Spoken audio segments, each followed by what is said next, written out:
यह कहानी पूरी तरह काल्पनिक है। इसमें दिखाए गए सभी पात्र, स्थान और घटनाएं लेखक की कल्पना पर आधारित हैं। किसी जीवित या मृत व्यक्ति, संस्था, धर्म या समुदाय से इसका कोई संबंध मात्र संयोग हो सकता है। इस वीडियो का उद्देश्य केवल मनोरंजन है। कृपया इसे वास्तविकता न समझें। अगर किसी को इससे ठेस पहुंची हो, तो हमें खेद है। यह जानबूझकर नहीं किया गया है।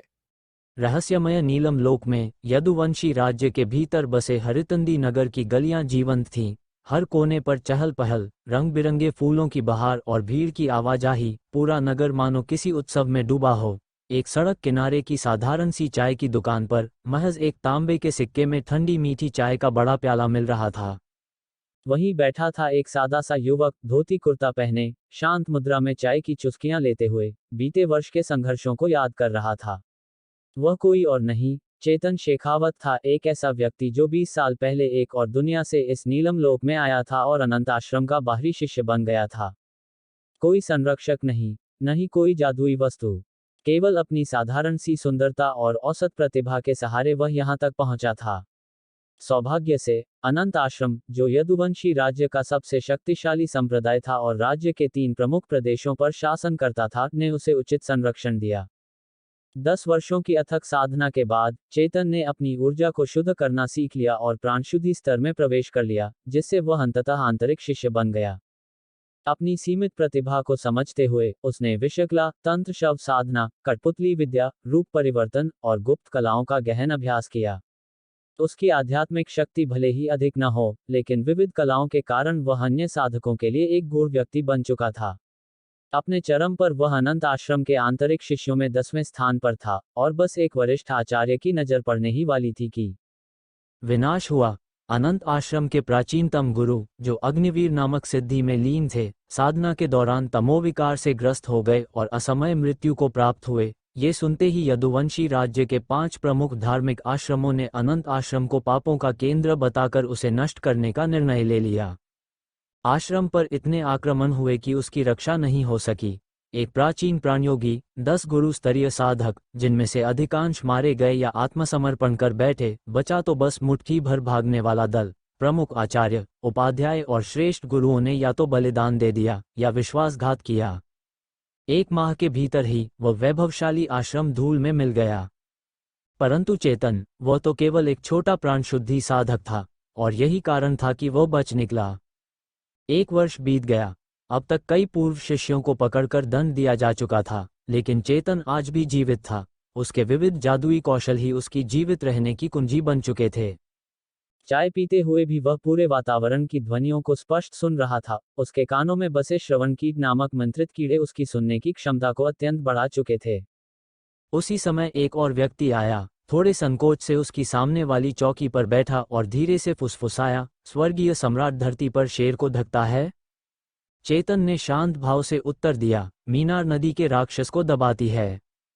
वो व्यक्ति जैसे चैन की सांस लेते हुए बोला, वरिष्ठ भ्राता, आप तो सचमुच वीर हैं जो ऐसी जगह मिलने का साहस किया।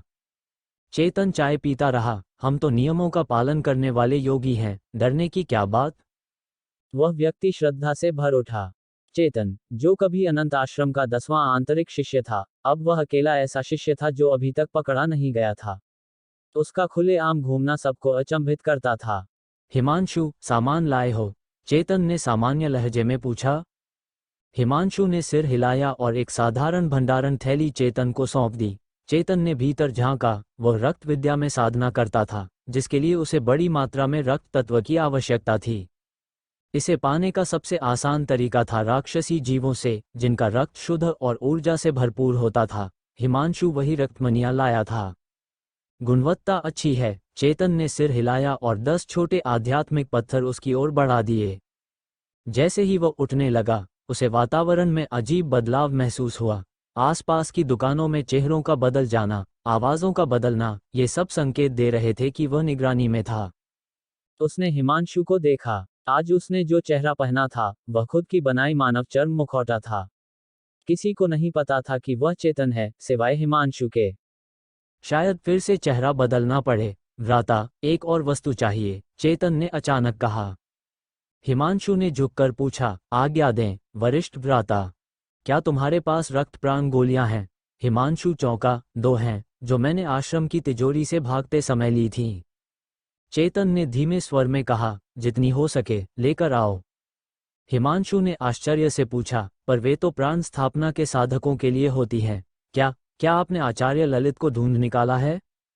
आचार्य ललित वर्मा अनंत आश्रम के प्राण स्थापना स्तर के वरिष्ठ गुरुओं में से एक थे, जो अब तक पकड़े नहीं गए थे। वो प्रश्न मत पूछो जो तुम्हारे नहीं हैं, चेतन ने ठंडी आवाज में कहा। मैं समझ गया। हिमांशु ने झुककर मुंह ढक लिया। गोलियां दो, चेतन ने हाथ बढ़ाया।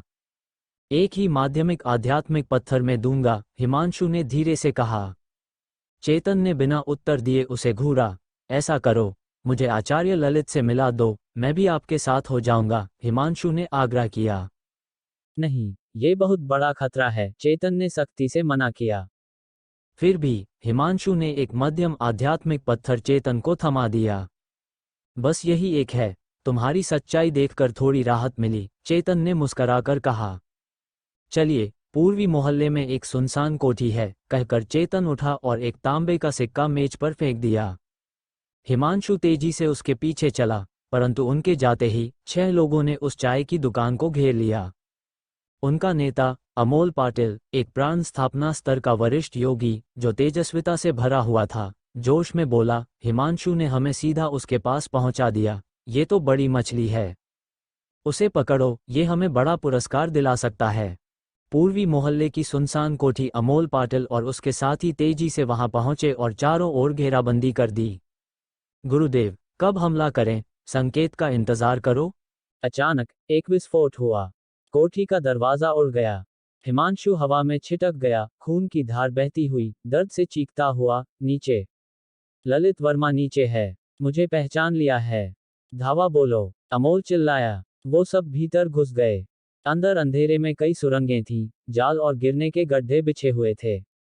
घंटों खोज के बाद एक शिष्य चिल्लाया, गुरुदेव, यहाँ एक सूखा शव है, चेहरे की खाल उधड़ी हुई।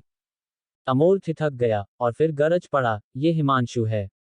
बाहर वाला चेतन था। हम मूर्ख बन गए। पर बाहर लौटने तक चेतन कब का गायब हो चुका था। उस अभागे चेतन ने फिर से हमें चकमा दे दिया।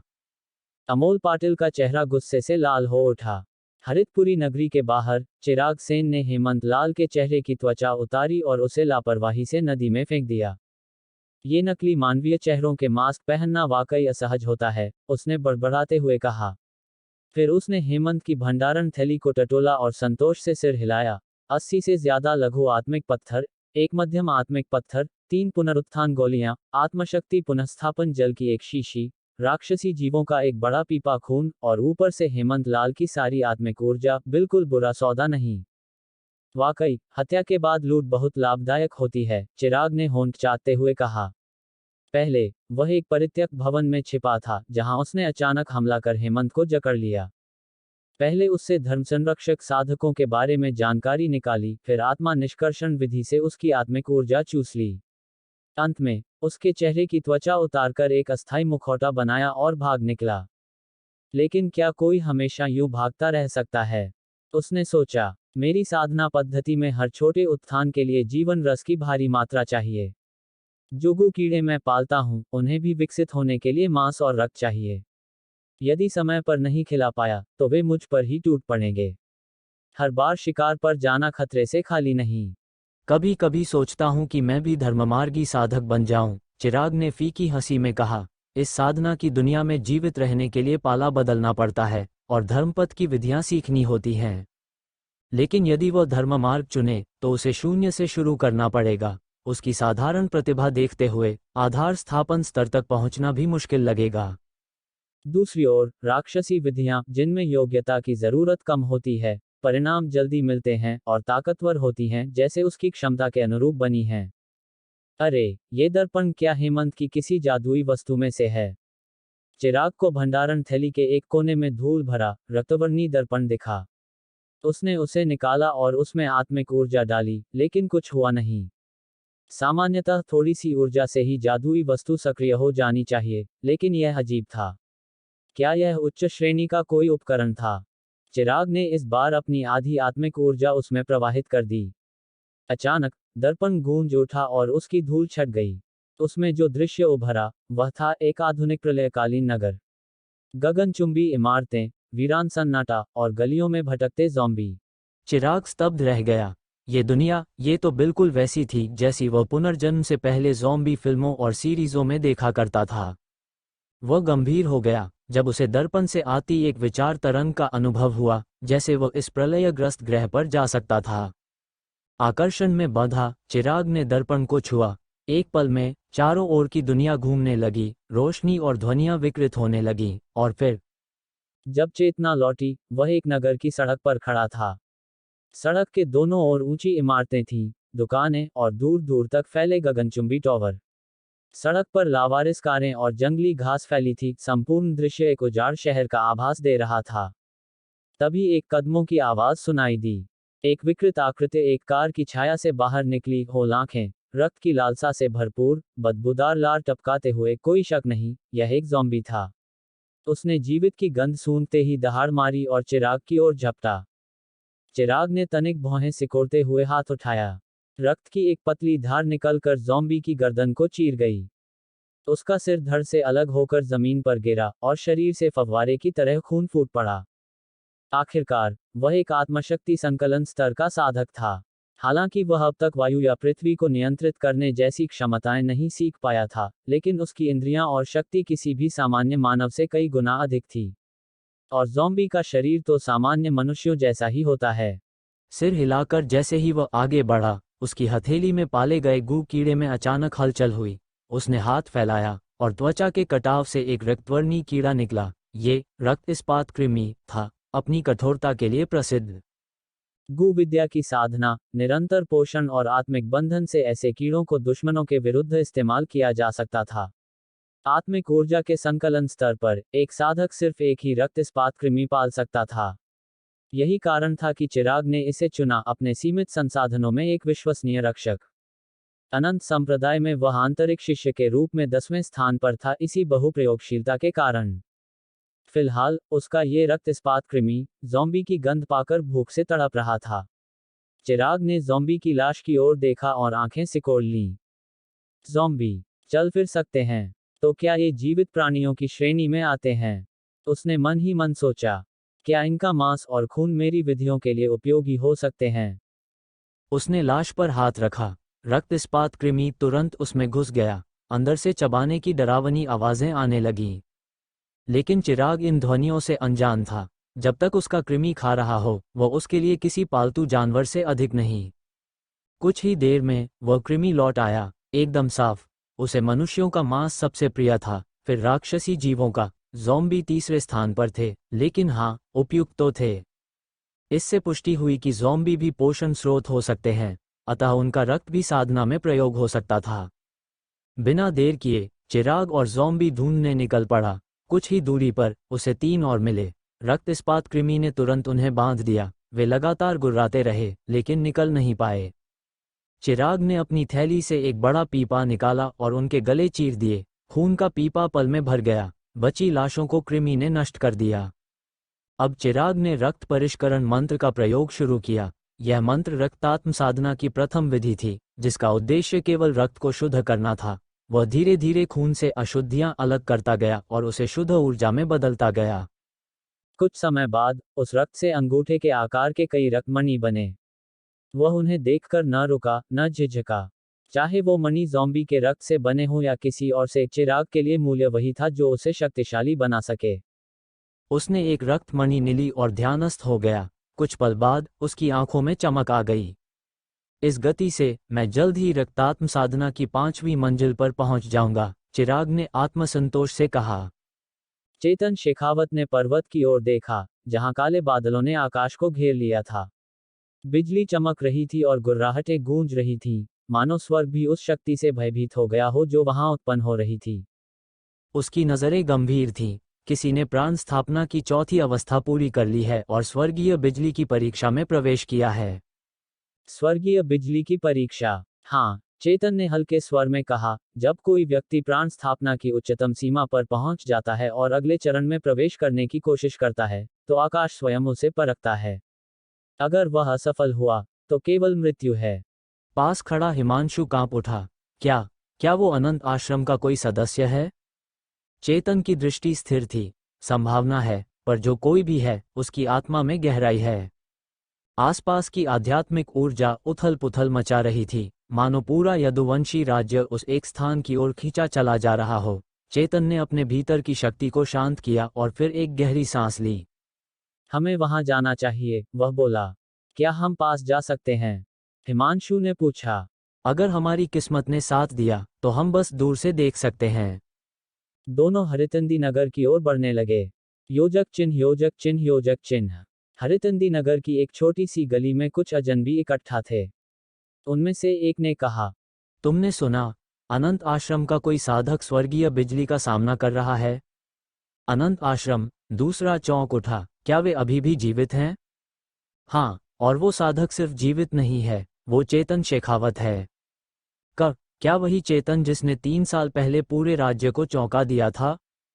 हाँ, वो फुसफुसाया। कहते हैं उसने रक्त प्राण गोली को बिना किसी दुष्प्रभाव के पचा लिया था। गली में सन्नाटा छा गया। पर्वत की चोटी पर चेतन अब बिजली की लहरों को नजदीक से देख रहा था। वह जानता था कि यह किसी सामान्य व्यक्ति का कार्य नहीं हो सकता, केवल वही कर सकता है जो आत्मा और शक्ति की गहराइयों में उतर चुका हो। फिर एक क्षण आया जब आकाश से पहली बिजली उतरी, सीधी चोटी पर। गुरु स्तरीय साधक का प्रक्षेपण, चेतन ने बुदबुदाया। उसने अपनी हथेली में एक आध्यात्मिक पत्थर दबाया। वह जानता था कि उसे अभी प्रतीक्षा करनी होगी, और यदि आवश्यकता पड़ी तो हस्तक्षेप करना होगा। चट्टानों के बीच ललित वर्मा खड़ा था, आंखें बंद, ध्यानस्थ, उसकी पीठ सीधी और सांस स्थिर। बिजली उसके चारों ओर नाच रही थी, लेकिन उसके मन में कोई भय नहीं था। अंतिम परीक्षा, उसने धीमे से कहा, यदि मैं असफल हुआ तो चेतन कभी भी नहीं बचेगा। एक और बिजली गिरी, पर इस बार ललित ने अपनी हथेली उठाई और आकाश से गिरती उस बिजली को अपनी आत्मा में समा लिया। यह असंभव है, एक वृद्ध साधक चिल्लाया जो दूर से देख रहा था। किसी ने भी पहले ऐसा नहीं किया। कुछ ही क्षणों में चोटी से रोशनी फूटी, स्वर्णिम, उज्ज्वल, दिव्य। चेतन की आंखें फैल गईं। उसने प्राचीन प्राणयोगी की सीमा को पार कर लिया। हिमांशु कांप उठा। तो अब क्या होगा? चेतन ने मुस्कुराते हुए कहा। अब वो इस राज्य का सबसे शक्तिशाली योद्धा बन चुका है, पर यही शुरुआत है, और सबसे बड़ा तूफान अभी आया नहीं है। चेतन का ध्यान एक नाम सुनते ही चौंक गया। बॉस झाओ कौन है? तंगू थोड़ी देर के लिए ठिठका, फिर जल्दी से बोला, boss Zhao spirit hounds gang का मुखिया है। ये पूर्व हरितंदी नगर की सबसे बड़ी गैंग है। उसका असली नाम झाओ होंग है। चेतन ने सिर हिलाया। इस इलाके के बारे में जो भी जानता है, सब कुछ बता। तंगू के पास अब कोई चारा नहीं था। उसने जितनी जानकारी थी, सब उगल दी। चेतन ने संतोष में धीरे से सिर हिलाया। तंगू ने जबरदस्ती मुस्कराते हुए कहा, भाई, मैंने इतना सहयोग किया, और आप मेरे साले के भी जानकार हो, क्या मुझे जाने दोगे? चेतन हंस पड़ा। मेरा मतलब है, तुम्हारा शरीर बहुत मजबूत है, लाश निर्माण के लिए एकदम परफेक्ट। तंगू का चेहरा जम गया। लाश निर्माण? इसके पहले कि वो कुछ कर पाता, चेतन की हथेली से रक्त स्टील वायर निकलकर उसके हाथ पैरों में लिपट गई। तंगू ने छटपटाते हुए खुद को छुड़ाने की बहुत कोशिश की, मगर वो लाल रंग का कीड़ा जैसे तार, इस्पात से भी कठोर था। भाई, ये क्या कर रहे हो? वह डर के मारे चीखा। एक शव सैनिक बना रहा हूं। तुम्हारा बलिष्ठ शरीर इसके लिए सबसे उपयुक्त है, चेतन बोला, और एक विशेष मिश्रण तैयार करने में लग गया। अब मैं तुम्हारे भीतर घृणा जगाऊंगा और तुम कठोर शव सैनिक में बदल जाओगे। ये तकनीक वज्र शव निर्माण विधि थी, जो कि लाश संप्रदाय की एक गुप्त विद्या थी। दुर्भाग्य से ये संप्रदाय ज्यादा शक्तिशाली नहीं था और धर्मसंघों के एक महासंघ ने इसे नष्ट कर दिया था। उनकी अधिकतर विधियां अब धर्मसंघों के पास थीं, और कुछ अनंत आश्रम द्वारा समाहित की जा चुकी थीं। किसी भी शव निर्माण की मूल प्रक्रिया का परिणाम होता था एक शव सैनिक, उच्च श्रेणियों में शव सेनापति, शव अधिपति और शव सम्राट जैसे स्तर आते थे, जो साधकों की विभिन्न अवस्थाओं के समकक्ष होते थे। वज्र विधि विशेष रूप से शारीरिक मजबूती पर आधारित थी। इस विधि से निर्मित ज़ोंबी सैनिक तलवारों से काटे नहीं जा सकते थे और उनकी ताकत अपार होती थी। वे प्राण शोधन अवस्था के साधकों से भी भिड़ सकते थे। पहले चेतन को शव निर्माण करना कठिन लगता था, क्योंकि इसमें बहुत समय लगता और विघ्न पड़ने की संभावना रहती थी, मगर अब जब उसे ठहरने की थोड़ी राहत मिली थी, उसने ये काम शुरू कर दिया। उसने अपने भंडारण बैग से एक बड़ा ड्रम निकाला और उसमें विभिन्न प्रकार की औषधियां मिलाईं। फिर तंगू को, जो पूरी तरह बंधा हुआ था, उस ड्रम में डाल दिया, यहाँ तक कि उसका सिर भी डुबो दिया। धीरे धीरे तंगू की आवाज बंद हो गई। इसके बाद चेतन ने अपनी हथेली पर कट लगाया और उसमें से 2 बूंद अपनी निष्कल रक्त की टपकाईं। उसका चेहरा हल्का पीला पड़ गया। निष्कल रक्त साधारण रक्त नहीं होता, यह आत्मा से उत्पन्न होता है। भले ही चेतन ने रक्त प्राण विद्या के कारण इसे तेजी से उत्पन्न करना सीख लिया था, पर यह फिर भी रातों रात नहीं बनता। अब बस इंतजार करना है, चेतन बुदबुदाया। वज्र शव निर्माण विधि के अनुसार 3 दिन में परिणाम दिखेगा। वो पास की एक लाउंज चेयर पर जाकर बैठ गया और उन टुना के डिब्बों को चट करने लगा जो उसने ज़ॉम्बियों का शिकार करते समय पाए थे। डिब्बे अभी भी एक्सपायरी में थे। भाड़ में जाए अनंत आश्रम का बेस्वाद खाना, उसने एक डिब्बा खोलते हुए कहा। इतने सालों बाद कुछ इंसानों जैसा स्वाद मिला है। 3 दिन बाद चेतन ड्रम के सामने खड़ा था, उसके चेहरे पर उत्सुकता की झलक थी। अंदर का शरीर अब कोयले जैसा काला हो चुका था, पूरी तरह कठोर और पहले से कहीं ज्यादा गठीला। छाती, जोड़ों और पीठ पर हड्डियों की परत चढ़ चुकी थी, जो अब उसकी प्राकृतिक कवच बन चुकी थी। चेतन ने एक खंजर फेंककर उसे परखा, बस हल्का सा निशान ही पड़ा। उसकी आंखों में आनंद की लहर दौड़ पड़ी। शव सैनिक तैयार था। उसकी ताकत अब प्राण शोधन स्तर के साधक के बराबर थी। गुणवत्ता कैसी है? चेतन ने सोचा। शव सैनिकों की गुणवत्ता 4 श्रेणियों में विभाजित होती थी: श्रेष्ठ, उच्च, मध्य और निम्न। जितना बेहतर मिश्रण प्रयोग किया जाए, उतनी ही उच्च गुणवत्ता का शव तैयार होता। श्रेष्ठ गुणवत्ता वाले शव सैनिक प्रारंभ में ही 4 मंत्र सीख सकते थे, उच्च गुणवत्ता वाले 3, मध्य 2 और निम्न सिर्फ 1। चेतन को याद आया जब वो अनंत आश्रम में था, तब उसने एक गुरु स्तरीय साधक की कहानी सुनी थी, जिसने अपने प्राण शोधन काल में एक श्रेष्ठ शव सैनिक तैयार किया था, जो जन्म से ही 4 मंत्र जानता था। उसी की मदद से वह धीरे धीरे बढ़ता हुआ गुरु स्तर तक पहुंच पाया। चेतन ने एक छोटी सी काली मीनार निकाली, शव पोषण स्तंभ। यह एक विशेष उपकरण था, जो शवों को परखने और पोषित करने के लिए प्रयोग होता था। यह उपकरण उसे एक हताश मध्यवर्गीय शिष्य से सस्ते में मिला था। इसकी कोई रक्षा या आक्रमण क्षमता नहीं थी, केवल शव पोषण तक सीमित था। चेतन हमेशा इसे साथ रखता था। अब समय आ गया था इसका प्रयोग करने का।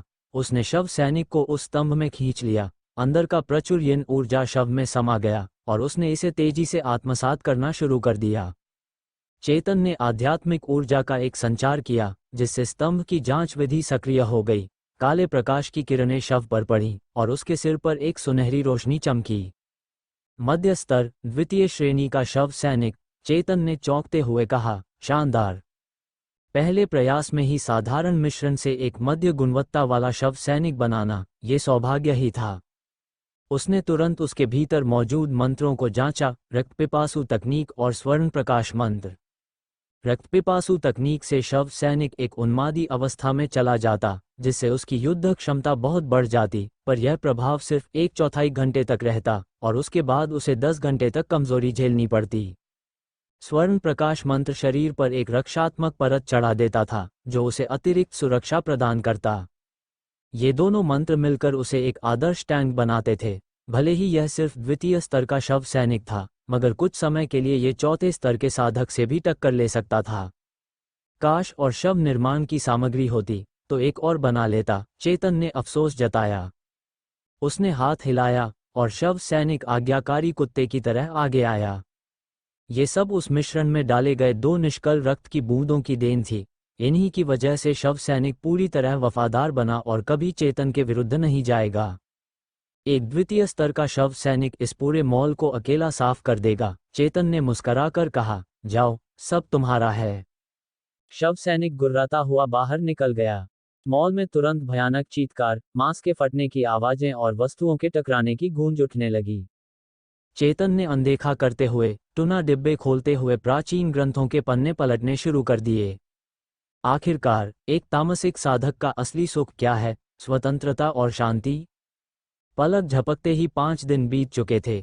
चेतन शेखावत गर्मागर्म झींगा और फिश केक नूडल्स का स्वाद ले रहा था, जैसे यह कोई उत्सव हो। हर दिन इंस्टेंट नूडल्स खाना बोरियत भरा हो सकता था, पर कई दिनों बाद इनका स्वाद कुछ खास लगता था। वर्षों तक साधना के संसार में रहने के बाद चेतन के लिए ये स्वाद पुरानी स्मृतियों की तरह थे। उसी वक्त उसकी आंखों के सामने आग तेजी से जल रही थी। नूडल्स खत्म करते ही चेतन ने 2 लकड़ियां उठाईं और जलते अंगारों से एक वस्तु को बाहर निकाला, रक्त दर्पण। आग ने उस पर कोई प्रभाव नहीं डाला था, बल्कि वह पहले से अधिक चमकदार लग रहा था। उसने दर्पण में झांका, नीला आसमान और खूबसूरत वादियां, वही स्थान जहां वो पहली बार इस संसार में आया था। अब वह छवि पहले से 5वां भाग अधिक चमकदार थी। जब पूरा दर्पण प्रकाशित हो जाएगा, तब वो वापस लौट सकेगा। उसे ये भी ज्ञात हो गया था कि रक्त दर्पण अपने आसपास की ऊर्जा स्वतः ही अवशोषित कर लेता है, चाहे वह आध्यात्मिक ऊर्जा हो, अपवित्र ऊर्जा, यिन ऊर्जा, या फिर सामान्य जैविक ऊष्मा, प्रकाश और विद्युत ऊर्जा। दर्पण को आग में डालना ऊष्मा ऊर्जा को खींचने का उपाय था। इस गति से 1 महीने में ये पुनर्तः चार्ज हो जाएगा। तभी पास से एक उत्तेजित कराह सुनाई दी। वह शव सैनिक था, जिसका नाम अब हु रख दिया गया था। वह 2 पेट्रोल के कनस्तर लेकर लौटा था। उसने ज़ॉम्बियों का शिकार करने के साथ साथ ईंधन ढूंढने का कार्य भी संभाला था। पहले उसे ये कार्य कठिन लगा, पर अब वह इसे समझने और पूरा करने लगा था। चेतन ने हु की ओर देखा। अब वह पहले से और भी ताकतवर और स्थिर लग रहा था। उसने संतोषपूर्वक सिर हिलाया। हु, बहुत अच्छा किया। प्रशंसा सुनकर वह शव सैनिक विनम्रता से सिर झुका गया और चेतन ने उसके कंधे पर हाथ रखा। नाम हु कोई तात्कालिक उपज नहीं था। चेतन ने इसे गहरी सोच के बाद चुना था। बिल्कुल भी जल्दीबाजी नहीं की गई थी। सिर्फ 2 दिनों में हु ने वॉलमार्ट मॉल के सारे ज़ॉम्बियों को समाप्त कर दिया था। जो थोड़े सक्रिय और स्वस्थ थे, उन्हें पकड़कर उनका खून निकाला गया। जिनका मांस अच्छा था, उन्हें रक्त स्टील तार के लिए भोजन बना दिया गया। जो मुरझाए हुए थे, वे स्वयं हु के आहार बन गए। तीसरे दिन से वह आसपास की दुकानों और मकानों को साफ करने लगा, मॉल को अपना आधार बनाकर। 5 दिनों में ही वह दूसरे स्तर से तीसरे स्तर का शव सैनिक बन चुका था। हालांकि उसकी रैंक केवल तीसरे चरण के प्राण शोधन साधक के बराबर थी, पर उसकी शारीरिक शक्ति और प्रबल विकृति इतनी अधिक थी कि यदि कोई निम्न स्तर का साधक बिना मंत्रों के उसके पास आता, तो या तो मारा जाता या बुरी तरह घायल होता। तुम्हारे साथ क्या करूं? अभी कोकून बनाने लगे हो? चेतन ने हंसते हुए देखा कि रक्त स्टील तार कुछ सुस्त हो गया था, शायद बहुत ज्यादा ज़ॉम्बी रक्त पीने के कारण। आज सुबह ही चेतन ने देखा कि वह कोकून बनाने के संकेत दिखा रहा है। इसका मतलब था कि वह एक प्राकृतिक मंत्र सीखने वाला था और उसकी शक्ति में भारी वृद्धि होने वाली थी। चेतन के लिए यह एक शुभ संकेत था। रक्त स्टील तार एक प्रकार का गू कीट था, जो सरलता से प्राप्त हो सकता था। इसी कारण उसकी संभावनाएं सीमित मानी जाती थीं। यह अधिकतम 2 बार कोकून बना सकता था। प्रत्येक कोकून बनना उसके लिए एक नवजन्म की तरह था, और इसीलिए इसका नाम 2 बार जन्मा गू पड़ा था, जो 2 अंतर्निहित मंत्र सीख सकता था। हालांकि गू कीट की क्षमता स्थायी नहीं होती। यदि उसे कुछ दुर्लभ प्राकृतिक खजाने मिल जाएं, तो वह और भी अधिक रूपांतरित हो सकता था। चेतन को खींच इस बात की थी कि अभी तक उसने उन दुर्लभ खजानों की खेती शुरू नहीं की थी। उसने हाथ हिलाकर कहा, जाओ, 2 जिंदा और सक्रिय ज़ॉम्बी पकड़कर लाओ। वो जोर से दहाड़ा और हवा में उछलते ही गायब हो गया। 10 मिनट के भीतर वह लौटा। उसके दोनों मजबूत हाथों में 2 जबरदस्त ज़ॉम्बी थे, जो बुरी तरह छटपटा रहे थे। मुंह बंद करो, बांधो और कोने में फेंको, चेतन ने आदेश दिया। हु ने भले ही कुछ असुविधा से आदेश का पालन किया, पर जल्द ही उसने दोनों ज़ॉम्बियों को जकड़ लिया। चेतन उनके पास गया और अपनी छोटी छुरी निकालकर उनकी भुजाओं और धड़ पर रक्त छेद करना शुरू किया। फिर उसने अपने भंडारण बैग से एक साधना की थैली निकाली, जिसमें छोटे लाल बीज भरे थे। ये बीज जैसे ही मांस के संपर्क में आए, तुरंत जड़ पकड़ ली। पल भर में ही उनसे 1 सेंटीमीटर लंबी कोमल लाल कोपलें निकल आईं, तीर की तरह नुकीले पत्तों के साथ। इनका गाढ़ा लाल रंग हवा में ऐसे लहरा रहा था, जैसे कोई राक्षसी दांत हों। एक डरावना दृश्य। ये रहस्यमयी पौधे रक्तदंत कांटे कहलाते थे। ये आध्यात्मिक ऊर्जा पर नहीं, बल्कि मांस और रक्त पर पलते थे। इन्हें फलने फूलने में 1 महीने का समय लगता था, और तब ये रक्तदंत फल उत्पन्न करते थे, जो कि रक्त स्टील तार की कोकून प्रक्रिया के लिए आवश्यक थे। इन फलों का सेवन करने से उसकी गति और शक्ति में भारी वृद्धि होती, और संभवतः वह कोई असाधारण प्राकृतिक मंत्र सीख लेता। जितने अधिक फल खाए जाते, उतनी ही अधिक संभावना रहती श्रेष्ठ मंत्र सीखने की। गूशास्त्रों का वर्षों का अध्ययन कर चुके चेतन को इन बातों की गहरी जानकारी थी, और अब वह उसका पूरा लाभ उठाने को तैयार था। पलक झपकते ही 1 महीना बीत गया। आसपास के ज़ॉम्बियों की अनजाने में उदार सेवा से चेतन की साधना सफलता से प्राणशोधन की छठी अवस्था तक पहुंच चुकी थी। वहीं हु अब 5वें स्तर का शव सैनिक बन गया था। आखिरकार पक गए। चेतन मुस्कुराया और दोनों ज़ॉम्बियों के पास पहुंचा, जो अब केवल हड्डियों का ढांचा भर रह गए थे। रक्तदंत कांटों की शाखाओं पर फल लटके थे। इस 1 महीने में चेतन ने ज़ॉम्बियों को हर दूसरे दिन ज़ॉम्बी मांस खिलाया, ताकि पौधों को पोषण मिलता रहे। अब वे ज़ॉम्बी सूख चुके थे, उनका सारा मांस इन पौधों ने चूस लिया था। चेतन ने जल्दी से रक्तदंत फल तोड़ लिए और सूखे ज़ॉम्बियों को हु के लिए स्क्रैप लंच के रूप में छोड़ दिया। हु बगल में बैठकर मज़े से कुतरता रहा। चेतन ने अपनी हथेली में रखे 10 अंगूठे के आकार के रक्तदंत फलों को देखकर विस्मय से भर गया। जब अनंत आश्रम अस्तित्व में था, वहां विशेष साधक इन फलों की खेती करते थे, पर उनकी कीमत अत्यधिक थी। एक फल 20 योगदान अंकों का होता था, जो कम से कम 80 छोटे आध्यात्मिक पत्थरों के बराबर था। उस समय चेतन के पास आध्यात्मिक पत्थर नहीं हुआ करते थे और वह ये फल खरीद नहीं सकता था। पर अब 800 छोटे आध्यात्मिक पत्थरों के बराबर मूल्य के फल उसकी हथेली में थे, उसके पुराने जीवन की किसी भी संपत्ति से कहीं अधिक। संसाधनों की कभी न खत्म होने वाली आपूर्ति सचमुच एक अद्भुत स्थान है, चेतन ने भावुक होकर सोचा, और फिर उसने सारे फल रक्त स्टील तार के मुख में रख दिए।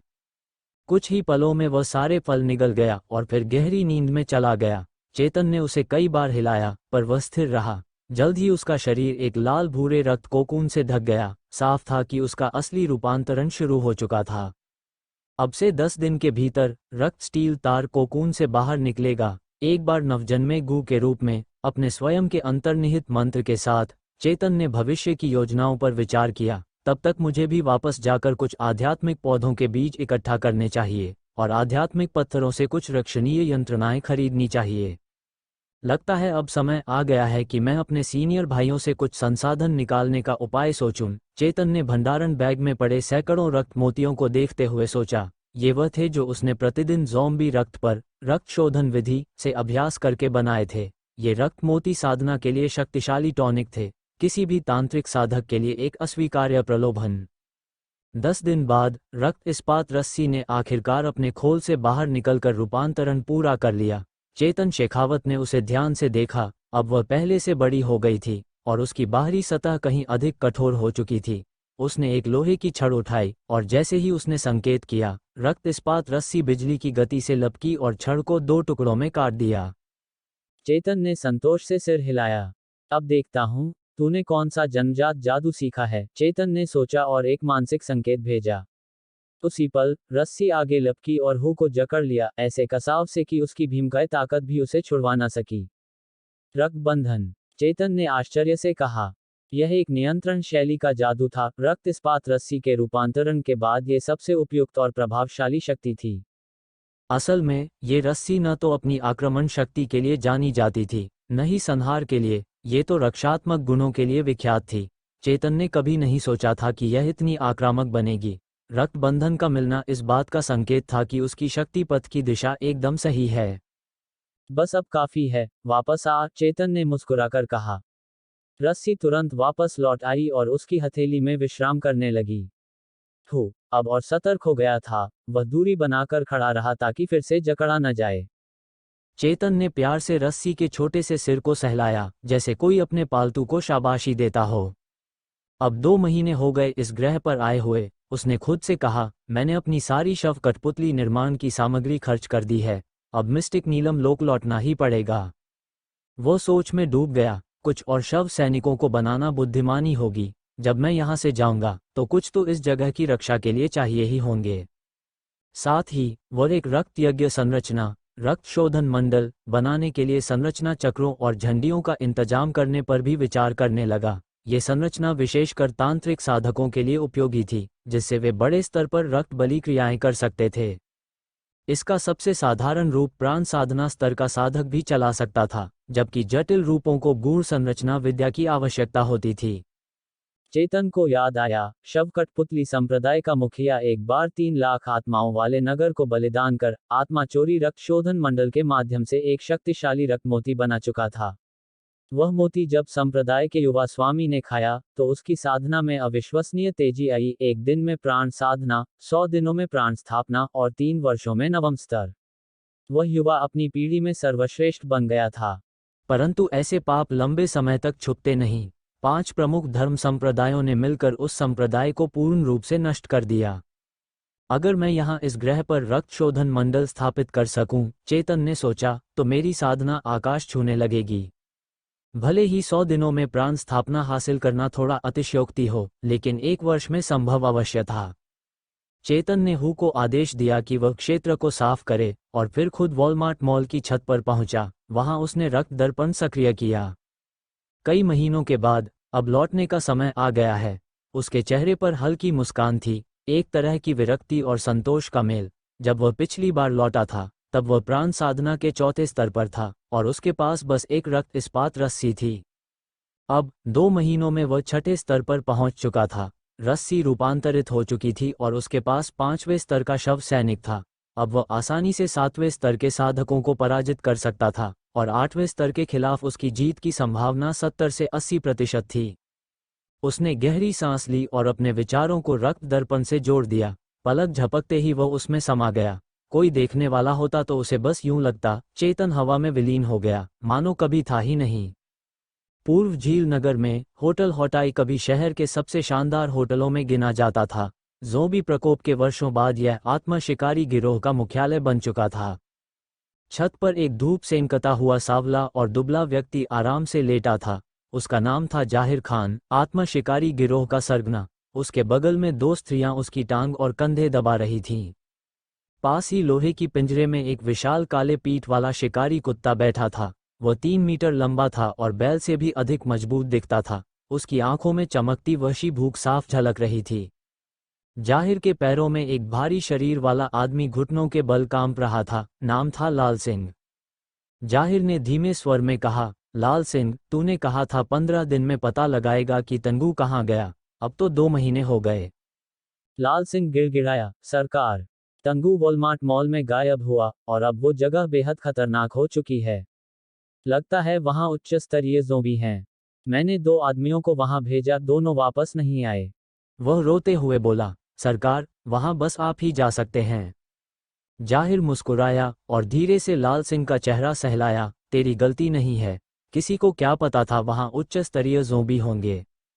शुक्रिया सरकार, आप ही का सहारा है। अच्छा, अब दाहे को खाना खिला दे, बहुत दिन से भूखा है। हाँ हाँ, लाल सिंह दौड़ता हुआ गया और कुत्ते की थाली में खाना डालने ही वाला था। जाहिर ने उंगलियां चटकाईं, दाहे, खा ले। कुत्ता पिंजरे से गरजता हुआ निकला और सीधे लाल सिंह की भुजाओं को मुंह में दबोच लिया। चर की आवाज आई और उसकी कोहनियां कट गईं। लाल सिंह चीखता रहा, सरकार, सरकार। जाहिर ने भौहें तरेरी, कितनी बार कहा है, सीधे गले को काटा कर यूं खून की नदियां मत बहा किया। कुत्ते ने अगली ही छलांग में लाल सिंह का गला काट दिया। जाहिर संतुष्ट हुआ। उसकी बगल में बैठी स्त्रियां डर से बेहोश हो गईं। घबराओ मत, जाहिर ने कहा, तुम्हारे नाजुक हाथ पैरों से दाहे का पेट भरने वाला नहीं। उसने पास की घंटी बजाई। कुछ ही देर में एक मजबूत आदमी ऊपर आया। सरकार, दाहो और इरहो को ले, गाड़ी तैयार कर और वॉलमार्ट मॉल चल। अभी लाया सरकार। कुछ देर बाद होटल के बाहर एक फौलादी वैन तैयार थी, लोहे की जालियों से घिरी, सामने और ऊपर की ओर स्टील की कीलें। जैसे ही वह चली, रास्ते के ज़ोंबी छिटकते गए। जब तक सामने हजारों ज़ोंबी न हों, वो वैन सड़कों की रानी थी। होटल हॉटाई वॉलमार्ट से सिर्फ 3 किलोमीटर की दूरी पर था। पर अब ये सफर एक साधारण शहर से गुजरने जैसा नहीं था, बल्कि एक ऐसे शहर के बीच से था जहां हर कोना ज़ोंबियों से पटा पड़ा था। सड़कों पर लावारिस गाड़ियां बिखरी पड़ी थीं, होर्डिंग्स गिर चुके थे और रास्ता हर कदम पर अड़चनों से भरा हुआ था। एक वैन को सुपरमार्केट तक पहुंचने में पूरे 2 घंटे लग गए। दरवाज़ा खुला, फट से। जाहिर हुसैन तेजी से उतरे। उनके पीछे पीछे 3 कुत्ते थे, कालू, भोला और छोटू, उनके सबसे वफादार, चालाक और खतरनाक आत्मिक शिकारी कुत्ते। जाहिर ने चारों ओर शंका भरी नजरों से देखा। उनकी दृष्टि और श्रवण शक्ति आम इंसानों से कहीं बेहतर थी और उन्होंने तुरंत ही वॉलमार्ट सुपरमार्केट के पास कुछ अजीब महसूस किया। एक भयावह चुप्पी, ज़ोंबियों की हल्की सी भी आवाज़ नहीं, सिर्फ कभी कभार चूहे भागते हुए। ऐसे स्थानों से वो परिचित थे जहां उच्च स्तर के ज़ॉम्बी राज करते थे, लेकिन ऐसी चुप्पी पहले कभी नहीं देखी थी। चलो अंदर जाकर देखते हैं, उन्होंने कहा और सुपरमार्केट की ओर इशारा किया। उनके आदेश पर आत्मिक शिकारी 3 दिशाओं में बढ़ गए। थोड़ी ही देर में उनकी हल्की गुर्राहट इमारत के अंदर गूंज उठी। जाहिर की भौहें सिकुड़ गईं। कुत्तों के कारोबार में वर्षों के अनुभव ने उन्हें सिखा दिया था कि यह आवाज़ खतरे की नहीं है।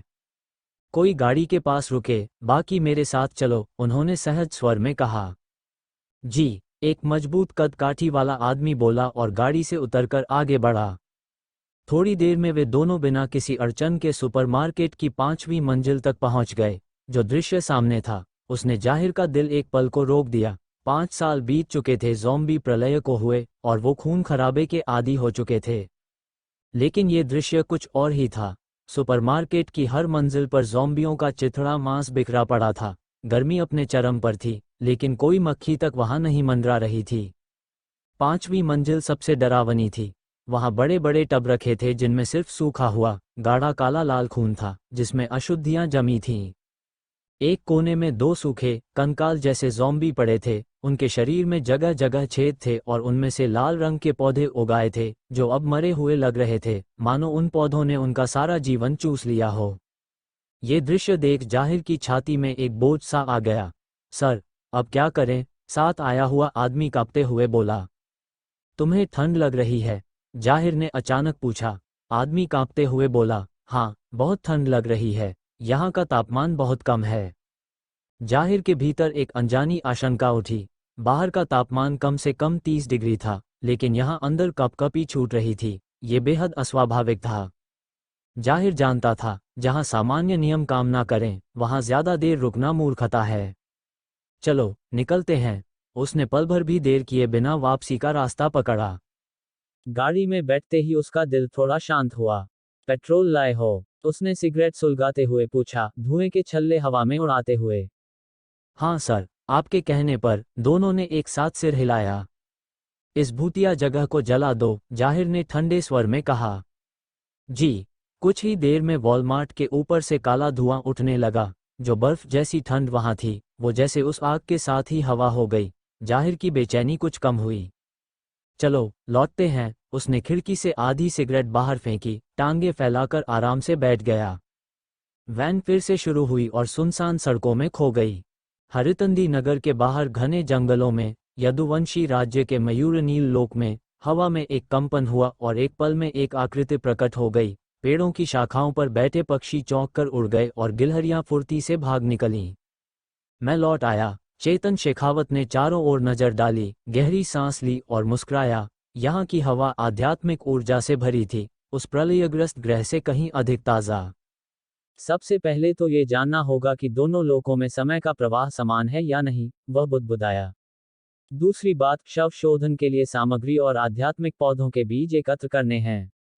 तीसरी बात, अनंत आश्रम और शव पुतला संप्रदाय के उन काले व्यापारिक केंद्रों का पता लगाना है जहां रक्त शोधन यंत्र मिलता है।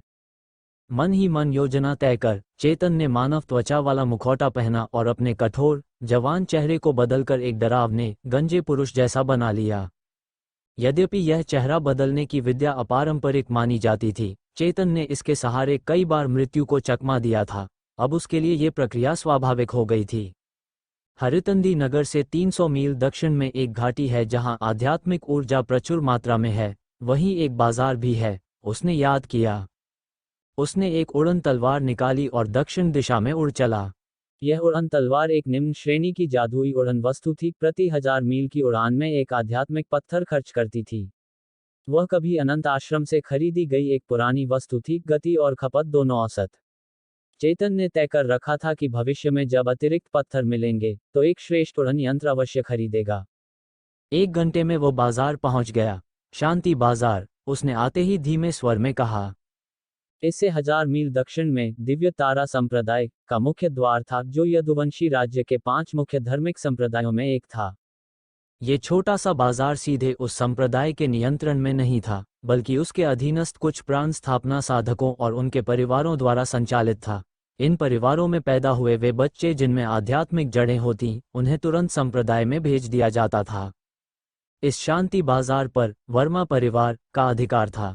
जिसके मुखिया एक 200 वर्ष पुराने प्राण स्थापना साधक थे। यहाँ जो साधक सामान बेचने आते थे वे प्रायः ऊर्जा साधना की आरंभिक या मध्य अवस्था में होते थे, अंतिम चरण के भी गिने चुने ही दिखते थे। चेतन ये सब जानकारी पहले ही एकत्र कर चुका था। एक दैत्य साधक होने के नाते, जिसे अक्सर निशाना बनाया जाता था, वह कभी भी बिना तैयारी के किसी अनजान क्षेत्र में नहीं जाता था। बाजार में पहुंचकर चेतन ने आवश्यक वस्तुएं तुरंत नहीं खरीदी। उसे पता था कि ऐसे स्थानों पर नए चेहरों को देखकर विक्रेता कीमतें दोगुनी कर देते हैं। इसलिए उसने कुछ दिन वहीं रुकने का निश्चय किया। प्रारंभिक दिनों में उसका तरीका था, ज्यादा देखो, कुछ मत खरीदो। उसने एक साधकों के लिए बनी चायशाला में प्रवेश किया, आध्यात्मिक चाय का एक पॉट मंगाया, बैठा और ध्यानपूर्वक आसपास के संवाद सुनने लगा। साधकों की बातचीत आम लोगों जैसी नहीं होती, वे बहुत सतर्क होते हैं, कुछ तो अपने शब्दों को आध्यात्मिक ऊर्जा से ढक लेते हैं। हालांकि चेतन अब भी ऊर्जा साधना की शुरुआती अवस्था में था, परंतु उसे एक खास लाभ प्राप्त था। उसके दोनों कानों में श्रवण कीट छिपे थे।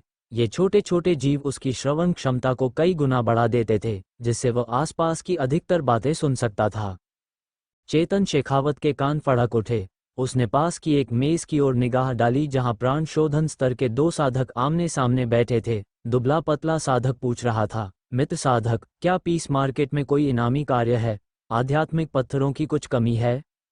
मजबूत शरीर वाले साधक ने जवाब दिया, हाँ, दिव्यतारा संप्रदाय ने अनंत आश्रम के बचे हुए लोगों को ढूंढने के लिए इनाम रखा है। एक मिल जाए तो 300 छोटे आध्यात्मिक पत्थर मिलते हैं। वैसे दिव्यतारा संप्रदाय के प्राचीन प्राणयोगी सन योगी ने यह भी कहा है कि अगर कोई चेतन शेखावत को ढूंढता है, जो कि अनंत आश्रम का है और प्राण शोधन स्तर पर है, तो उसे 400 छोटे आध्यात्मिक पत्थर दिए जाएंगे। अभी तक नहीं मिला। 6 दिन हो गए हैं। वो सांप जैसा फिसलन वाला है, पकड़ना आसान नहीं। एक बार प्राचीन प्राणयोगी सन ने कई प्राण शोधन स्तर के शिष्यों के साथ उसे घेर भी लिया था, फिर भी वो भाग निकला।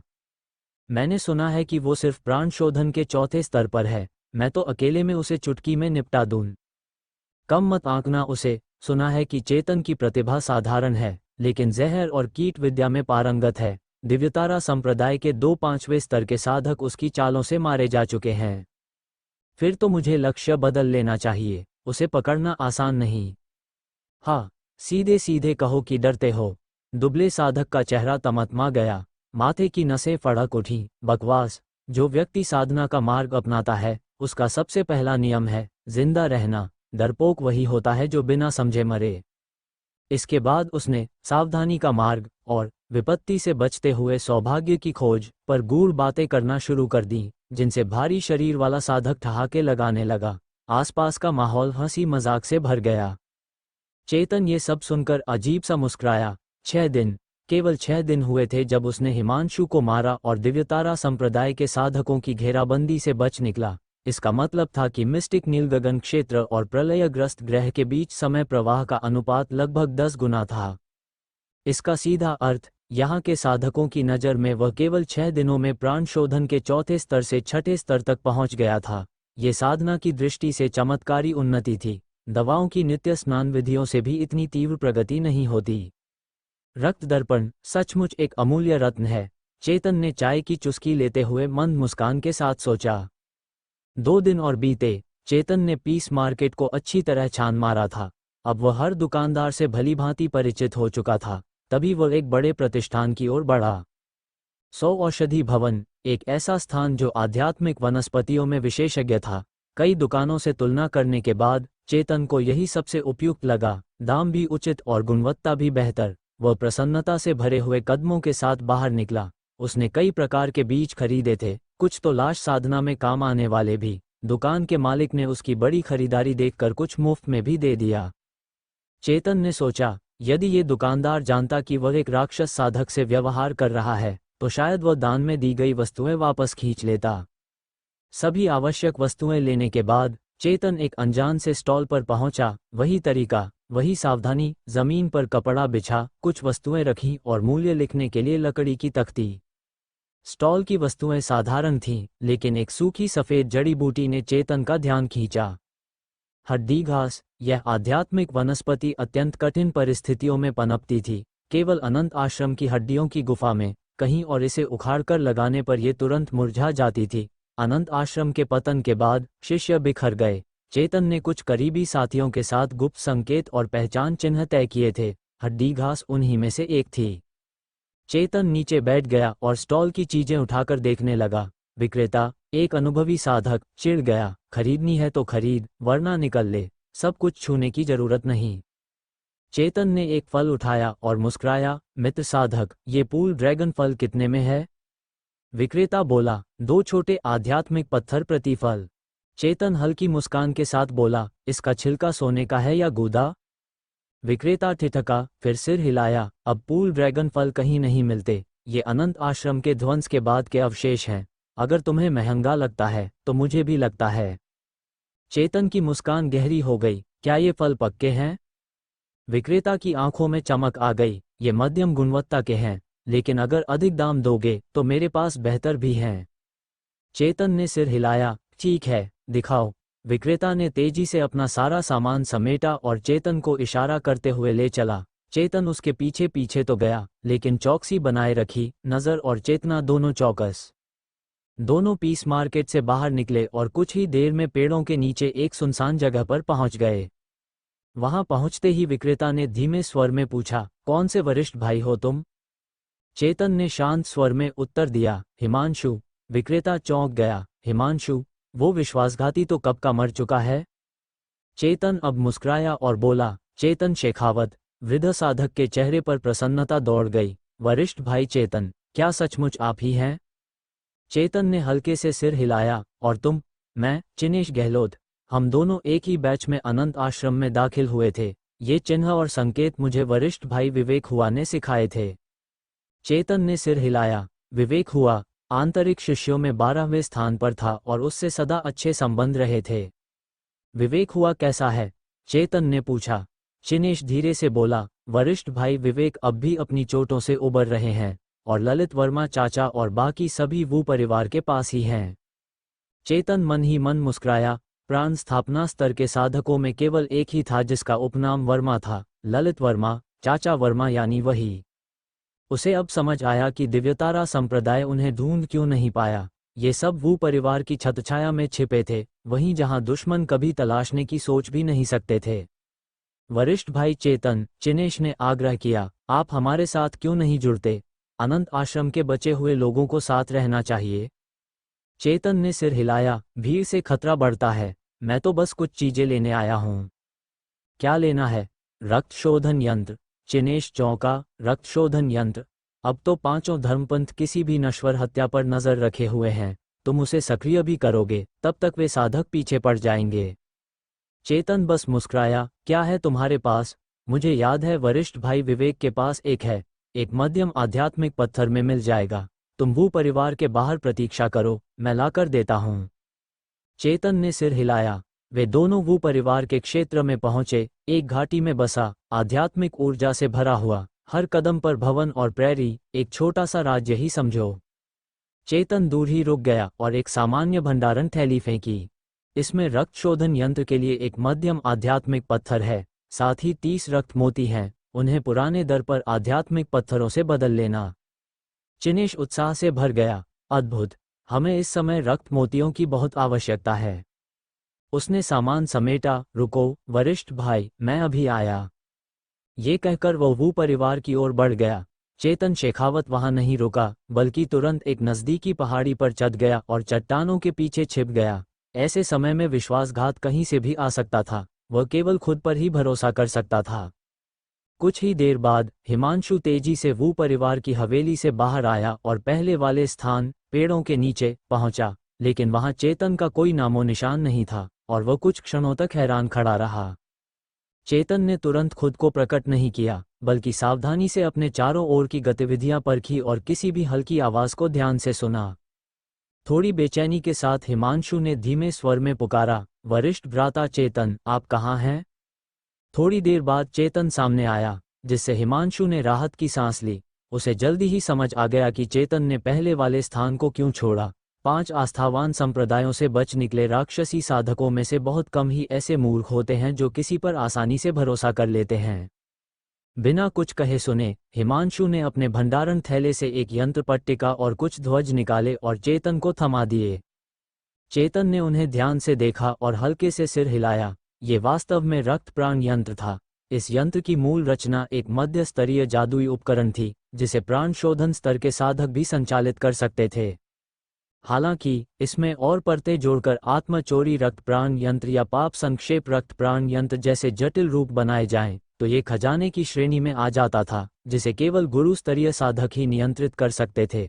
इसकी स्थापना की कठिनाई और आवश्यक सामग्री की मांग सैकड़ों गुना बढ़ जाती। वरिष्ठ भ्राता चेतन, क्या आप वाकई हमारे साथ नहीं चलेंगे? हिमांशु फिर पूछ बैठा। गुरु ललित वर्मा हमारे लिए सदैव सहायक रहे हैं। जब हम पिछली बार यदुवंशी राज्य के वू परिवार की हवेली में शरण लिए थे, उन्होंने ही हमें पीछे से सुरक्षित निकलवाया था। चेतन ने सिर हिलाया। नहीं। फिर बिना रुके पीछे मुड़ा और चल पड़ा। अनंत आश्रम के शेष सदस्य आस्थावान संप्रदायों की आंखों की किरकिरी थे, और ललित वर्मा से जुड़ना भले ही फायदा लगे, लेकिन वास्तव में वह केवल खतरे को आमंत्रण देना था। अगर संकट आया तो ललित वर्मा तो बच निकलेंगे, पर प्राण शोधन स्तर के साधकों का अंत निश्चित था। चेतन अपने जीवन का दायित्व किसी और के भरोसे नहीं छोड़ सकता था। अब जब रक्त प्राण यंत्र उसके पास था, तो चेतन को राहत का अनुभव हुआ। उसका अगला लक्ष्य था एक सुरक्षित स्थान ढूंढना जहां वह रक्त दर्पण को पूरी तरह चार्ज कर सके। एक बार जब वह उस प्रलयग्रस्त ग्रह पर लौटेगा, तो वह रक्त प्राण यंत्र स्थापित कर अपनी साधना को तीव्र गति देगा। परंतु वो परिवार की हवेली से केवल 20 कोस दूर पहुंचने पर चेतन को कुछ अजीब सा आभास हुआ, और सचमुच कुछ प्रकाश रेखाएं आकाश में चमकती हुई, जो उसके रास्ते को दोनों ओर से रोकने लगीं। 3 व्यक्ति सामने आए। वे बर्फ की तरह सफेद वस्त्रों में थे, जिनके कॉलर और आस्तीनों पर सुनहरी तलवार के आकार की कड़ाई थी। ये पोशाक चेतन भली भांति पहचानता था। वे दिव्य तारा संप्रदाय के प्राण शोधन स्तर के शिष्य थे। आप तीनों यहाँ किस लिए आए हैं? चेतन ने भ्रमित होते हुए पूछा। मध्यवे के साधक, जो सबसे आगे खड़ा था, शांत स्वर में बोला, गुरु सदृश सूर्य नारायण जी की आज्ञा है कि वो परिवार की हवेली के 50 कोस के दायरे में कोई प्रवेश या निकास नहीं करेगा, जिससे ये सुनिश्चित हो सके कि कहीं अनंत आश्रम के लोग वहां छिपे न हों। चेतन ने चौंकते हुए कहा, अनंत आश्रम के अवशेष? पर मैं तो एक साधारण स्वतंत्र साधक हूं।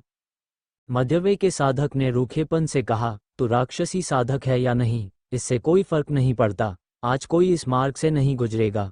अगर तू अपनी जान की सलामती चाहता है, तो यहीं ठहर जा। जब तक गुरु सूर्यनारायण पुष्टि नहीं कर लेते कि वो परिवार का अनंत आश्रम से कोई लेना देना नहीं है, तू बचा रहेगा। चेतन ने विनम्र मुस्कान के साथ सिर हिलाया। अवश्य अवश्य, मैं पूरा सहयोग दूंगा। उसका यह नम्र भाव देखकर मध्यवे का साधक घमंड से मुस्कुराया। ऐसे ही होना चाहिए। तुम्हारे जैसे मुक्त साधकों को आदेश मानना ही चाहिए। चेतन ने संकोच भरी मुस्कान दी। उसी क्षण 2 प्रकाश रेखाएं बिजली की गति से आकाश में दौड़ीं। चेतन ने भौहें चढ़ाते हुए कहा, क्या वह आपके संप्रदाय के प्रतिष्ठित सूर्यनारायण जी हैं? साधक ने हंसते हुए उत्तर दिया, हाँ। अब जब 2 प्राण स्थापना स्तर के गुरु पहुंच गए हैं, तो वो हवेली को पूरी तरह छान मारा जाएगा। चेतन ने सिर हिलाया। वही सूर्यनारायण जिसने हरितंदी नगर में चेतन के खिलाफ घेराबंदी की थी। यदि उस समय उसने हिमांशु का चेहरा न अपनाया होता, तो अब तक उसका मृत शरीर मिल गया होता। अचानक चेतन ने कहा, बस आप तीनों। अगर सचमुच अनंत आश्रम के साधक वो हवेली में हैं, तो क्या आप तीन उन्हें रोक पाएंगे? साधक ने उपेक्षा से कहा, अनंत आश्रम अब पराजितों का दल है।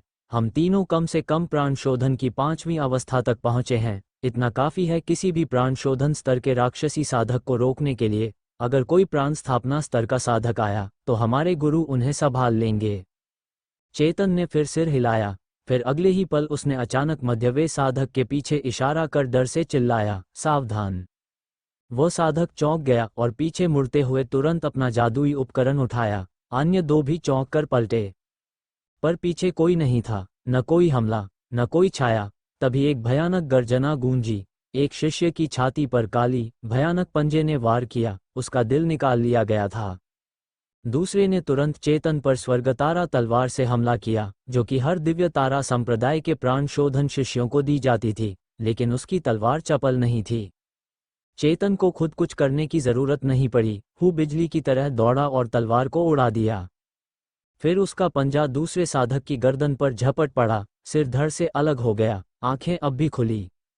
मध्यवे साधक ने तुरंत एक छोटी ढाल निकाली, लेकिन चेतन की हथेली से पहले ही रक्त इस्पात धागा निकल चुका था। चटाक, उसके दाएं हाथ की कटाई हो गई, ढाल नीचे गिरी और खून की धार फूट पड़ी। वो चीखा, लेकिन चेतन ने उसे संभलने का मौका नहीं दिया, सामने से धागा और पीछे से हुक्का प्रहार। क्षण भर में उसका दिल और कंठ छिन्न भिन्न हो गया। ये घटनाएं सुनने में लंबी लगती हैं, पर सब कुछ ही क्षणों में घट गया। चेतन ने तीनों प्राणशोधन स्तर के साधकों को पल भर में खत्म कर दिया। गहरी सांस लेते हुए चेतन ने खुद को पहले से अधिक शक्तिशाली महसूस किया। ये साधक न केवल प्राणशोधन की 5वीं बल्कि 7वीं अवस्था तक पहुंचे थे, फिर भी वह उन पर भारी पड़ा। अब यहाँ रुके रहना मूर्खता होगी। चेतन ने तीनों के भंडारण थैले और यंत्र इकट्ठा किए और बिना उड़ने वाले उपकरण का उपयोग किए पैदल ही जंगल में गायब हो गया। अगर आप लोग इस कहानी का अगला भाग सुनना चाहते हैं तो जल्दी से मेरे चैनल को सब्सक्राइब करें और मुझे बताएं कि आपको यह कहानी कैसी लगी।